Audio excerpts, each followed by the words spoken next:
Hoy vamos a meternos de lleno en un tema que está en la calle, literalmente. Los patinetes eléctricos y el transporte público. Pero no vamos a hablar en abstracto. Tenemos sobre la mesa un documento muy específico, un proyecto técnico del Movimiento Social Laboral de Conductores de TITSA, el MCT, que propone una regulación, muy clara para su acceso a las guaguas en Tenerife. La misión de hoy es desgranar este proyecto de principio a fin. Que no es una simple queja, es un plan de acción. Queremos entender por qué un colectivo de conductores se ha tomado la molestia de redactar algo tan detallado, cuáles son sus argumentos técnicos y, sobre todo, cuál es la hoja de ruta que le proponen a la empresa, a TITSA. Y es que es un caso de estudio fascinante, porque aunque la propuesta es para Tenerife, el problema es universal en España. Lo que vamos a analizar es un microcosmos de un debate nacional sobre seguridad y movilidad. Además, el documento está actualizado a 2026, lo que nos sitúa en el centro de la polémica, justo cuando las nuevas normativas de la DGT ya están en vigor. De acuerdo. Pues vamos a desgranar esto. Para empezar, el documento deja muy claro que esta idea no es una ocurrencia aislada de este colectivo. Se apoyan en una tendencia mucho más grande. ¿Cuál es ese panorama nacional que describen? O sea, ¿qué está pasando en el resto de España? Pues el informe pinta un cuadro muy claro. La tendencia es la prohibición por motivos de seguridad. Aunque no hay una ley estatal única que lo regule todo, las grandes operadoras de transporte y las ciudades más importantes han ido moviendo ficha. El documento lo enumera de forma muy sistemática. A nivel nacional, el gigante es Renfe, que desde diciembre de 2023 prohíbe los patinetes en absolutamente todos sus trenes, desde cercanías hasta el AVE. O sea que el principal operador ferroviario del país ya sentó un precedente muy firme hace tiempo. Eso es un respaldo importante para cualquier propuesta, claro. Un respaldo enorme. Y si bajamos a las grandes ciudades, el patrón es idéntico. En Madrid, la prohibición es total. Ni metro, ni autobuses de la MT, ni interurbanos, cero. Y en Cataluña, pues la situación es la misma. Prohibidos en metro, ferrocarrils, tranvía y autobuses. De hecho, el caso catalán fue un punto de inflexión para muchos. ¿Por qué? ¿Qué pasó allí? Porque la decisión no fue preventiva, fue reactiva. Se tomó justo después de que explotara la batería de un patinete dentro de un vagón de tren en Sant Boi. No hubo heridos graves de milagro, pero el susto y los daños fueron la prueba de que el riesgo era muy real. Ese incidente fue el detonante. Entiendo. Pasó de ser un riesgo teórico a un peligro demostrado. Una imagen muy potente. Potentísima. Y la lista sigue. Sevilla, Málaga, la Comunidad Valenciana, todas han implementado prohibiciones similares. Pero para el caso que nos ocupa, el de Tenerife, hay un precedente local que es crucial y que el MST usa como un argumento de peso. El tranvía de Tenerife, que lo gestiona una empresa hermana, ya prohíbe el acceso de patinetes desde abril de 2025. Aquí es donde se pone muy interesante. Si en la misma isla el tranvía ya los prohíbe, la pregunta es obvia. ¿Por qué las guaguas no? Pero antes de llegar ahí, una duda. Desde enero de 2026, la DGT exige que todos los patinetes tengan certificado de circulación y seguro. Son, a todos los efectos, vehículos legales.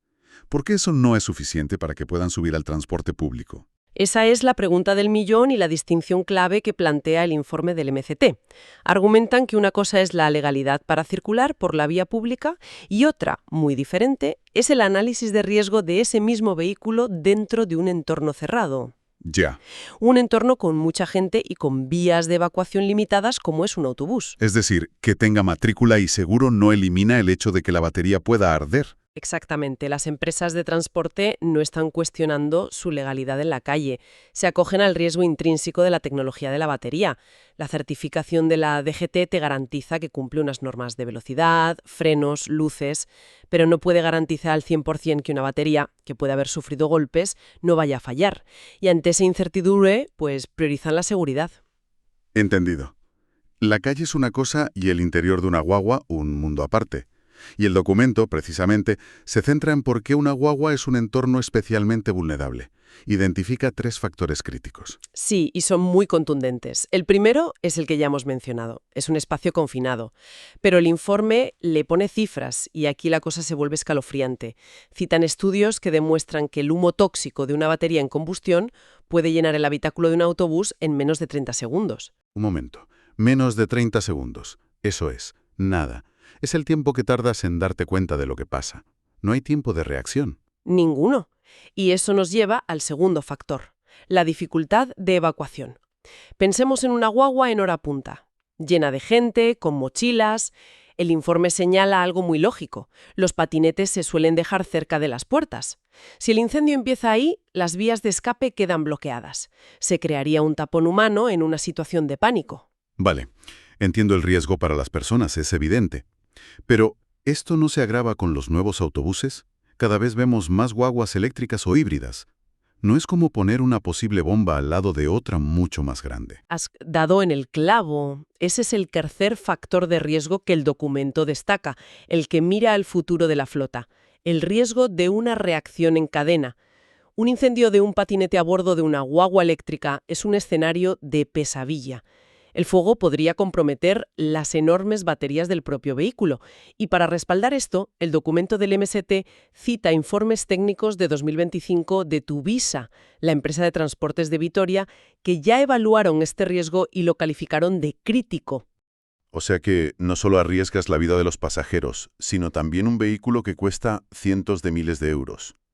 Queda claro que el entorno es un problema. Pero la propuesta no se basa solo en el dónde, sino en el qué. Se apoyan argumentos técnicos sobre la naturaleza de estos incendios. Hablan de un concepto clave, la fuga térmica, o thermal runaway. Suena muy técnico. ¿Qué es exactamente? Pues explicado de forma sencilla, la fuga térmica es una reacción química en cadena dentro de una celda de la batería. Una vez que empieza, es imparable y se autoalimenta. Una celda sobrecalentada calienta a la de al lado, esta a la siguiente, y se crea una cascada que libera una cantidad de energía y calor brutales. Y eso acaba en incendio o explosión. Entonces, para que nos quede claro, no es como un fuego de papel o madera que puedes apagar con agua. Es una bestia completamente diferente. Una bestia diferente, y ese es el punto crucial. Los extintores de un autobús, que suelen ser de CO2 o de polvo, son prácticamente inútiles contra una fuga térmica. No pueden detener la reacción química interna. Podrían apagar las llamas por un momento, pero la reacción seguiría por dentro hasta volver a prender. ¿Me estás diciendo que un simple golpe al aparcar el patinete podría convertirlo en una bomba de relojería? ¿Es tan sensible? Suena un poco alarmista. El problema es la incertidumbre. Puede ser un golpe, sí, pero también un defecto de fabricación o el uso de cargadores no oficiales, de esos baratos que se compran por Internet. No tienen los circuitos de protección adecuados y pueden sobrecargar las celdas. El usuario no lo nota, pero el daño interno ya está hecho. Y además del fuego, el informe es muy insistente con la toxicidad del humo. Sí, porque el humo es casi más peligroso que el fuego en un espacio cerrado. La combustión de una batería de litio libera un cóctel de gases venenosos. El informe destaca uno en particular, el fluoruro de hidrógeno. Es un gas que, en contacto con la humedad de nuestros pulmones, se convierte en ácido fluorhídrico. Lo describen como altamente corrosivo y letal. Pienso en los chavales que veo por la calle que siempre están intentando que sus patinetes corran más. Me imagino que esa manipulación casera debe ser una pesadilla para la seguridad, ¿no? Es el factor humano que remata el cuadro de riesgo. El informe habla del deslimitado, que es trucar el patinete para que corra más. Para hacerlo hay que alterar el software que gestiona la batería, el llamado BMS. El BMS es el cerebro, el que la protege de sobrecargas o sobrecalentamientos. Alterarlo es como quitarle todos los fusibles a la instalación eléctrica de una casa. Eliminas las barreras de seguridad. Después de escuchar todo esto, el humo, el fuego, la evacuación, ¿cuál es el argumento final al que se agarra el colectivo para decir esto es inviable? El argumento definitivo, el que lo cierra todo, es la imposibilidad de detección. Y en la práctica es el más sólido. Un conductor, desde su puesto, no tiene ninguna manera de saber si la batería del patinete que sube un pasajero está dañada, si ha sido manipulada o si tiene un defecto. Es una caja negra. Exacto, es una caja negra. Y ante esa incertidumbre total, la única medida 100% preventiva, argumentan, es la prohibición total. No hay término medio. Entonces, ¿qué significa todo esto en la práctica? Porque lo fascinante de este documento es que no se queda en la queja. El MST presenta un protocolo detalladísimo para que TITSA implemente la prohibición. Exactamente. Es un plan de 3 fases muy bien pensado. La fase 1 es la de justificación técnica y jurídica. Básicamente, tener los papeles en regla.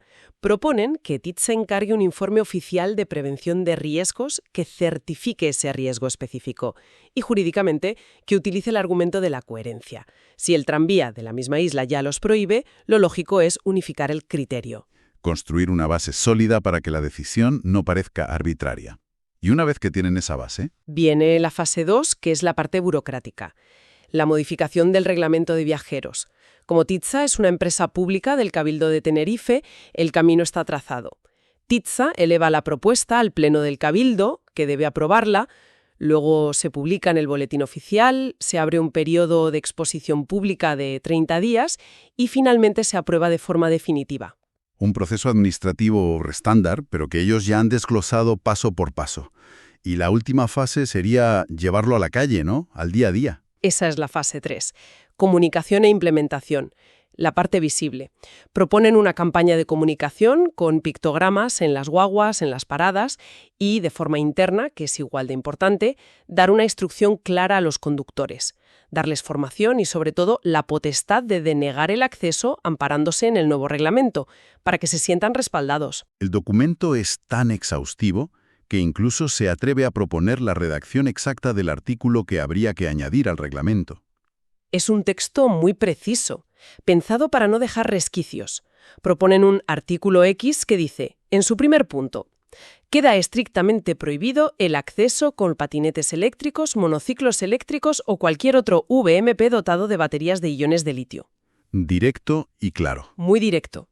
Y veo que añaden un punto para evitar la picaresca.